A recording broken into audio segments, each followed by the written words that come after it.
Hello, in this video, we're going to compute the determinant.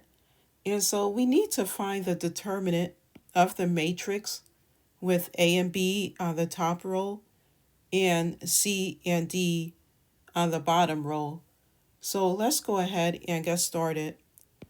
First of all, I do want to write if the matrix with A and B on the top row and C and D on the bottom row, then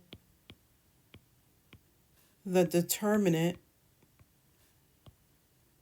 so determinant equals AD minus BC. Okay, so I want you to think A times D minus B times C. Now let's go ahead and identify A, B, C, and D.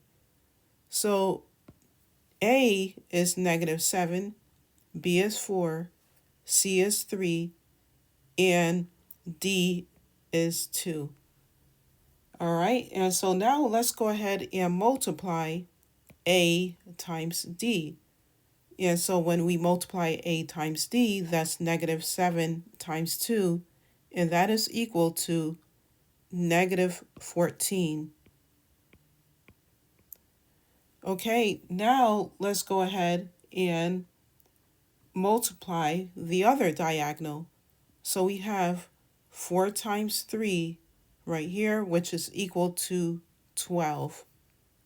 So that is 12.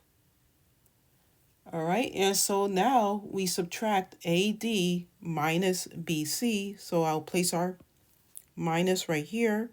And so -14 minus 12 equals -26.